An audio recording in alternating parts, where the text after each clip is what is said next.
સુરતના અડાજણમાં લોખંડવાલા એસએમસી ક્વાર્ટર્સમાં એક બનાવ બન્યો જ્યાં રમતા સમયે ભાઈ બહેન અંડરગ્રાઉન્ડ પાણીની ટાંકીમાં પડી ગયા। પાણીની ટાંકીમાં ડૂબવાથી 2 વર્ષના બાળકનું મૃત્યુ થઈ ગયું। રાહદારીની નજર પડતા બાળકીને બચાવી લેવામાં આવી। ટાંકીમાં ડૂબાકા ખાતી જોઈ અને બહાર ખેંચી લેતા તેને બચાવી લેવાઈ। 2 વર્ષનો માસૂમ પિયુષ ડૂબી જતા મોતને ભેટ્યો।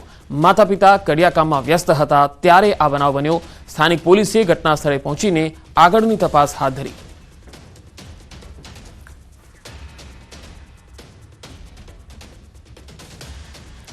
તો વાલીઓ માટે લાલબત્તી સમાન આ કિસ્સો છે। પાણીની નીખમાં પડી જવાથી બાળકનું મૃત્યુ થયું। વડોદરાના ગોરવામાં આ બનાવ બન્યો।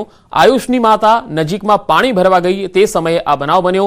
બાળક આયુષ રમતા રમતા કૃત્રિમ તળાવમાંથી ગંદુ પાણી બહાર કાઢવા માટે બનાવેલી પાણીની નીખમાં પડી ગયો। મૃતદેહને પોસ્ટમોર્ટમ માટે સયાજી હોસ્પિટલ ખસેડાયો છે। તો 2 અલગ અલગ તસવીર। સુરતમાં પણ આવો જ બનાવ બન્યો જ્યાં પાણીની ટાંકીમાં ભાઈ બહેન પડી ગયા અને એ પણ રમતા રમતા પડી ગયા। અને સુરતના અડાજણ વિસ્તારનો એક બનાવ તમે જોઈ શકો છો અને બીજો વડોદરાના ગોરવા વિસ્તારનો બનાવ છે જ્યાં એક બાળક જે છે એનું મૃત્યુ થયું। અમદાવાદમાં વધુ એક યુવકની હત્યા થઈ। નરોડા પાટિયા પાસે મોડી રાત્રે યુવકની હત્યા કરી દેવાઈ। ખાનગી બસ ચાલકની તીક્ષ્ણ હથિયારથી હત્યા થઈ। કુબેરનગર રોડ પાસે મોડી રાત્રે આ બનાવ બન્યો।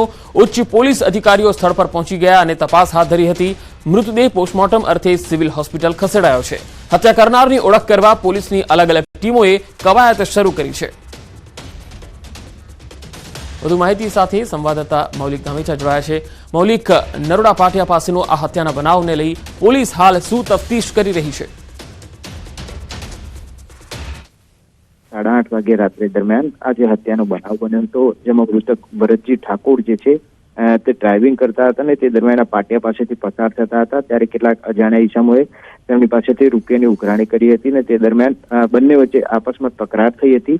જોકે આ તકરારમાં કેટલાક ઈસમો ત્યાં આગળ હાજર હતા જેમને તીક્ષ્ણ હત્યાના ઘા મારી યુવકની ઘટના સ્થળે જ મોત નિપજાવ્યું હતું। જોકે ઘટનાની જાણ થતાં પોલીસ પણ ત્યાં આગળ પહોંચી હતી।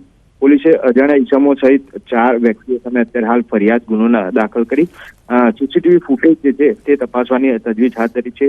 જે પૈકી એક આરોપી અભય છે તેની ઓળખ થઈ ચૂકી છે। અન્ય 3 આરોપીની ઓળખ કરી અને તેમની ધરપકડ કરવાની દિશામાં પોલીસે તપાસ હાથ ધરી છે। જી મૌલિક, આભાર માહિતી આપવા માટે।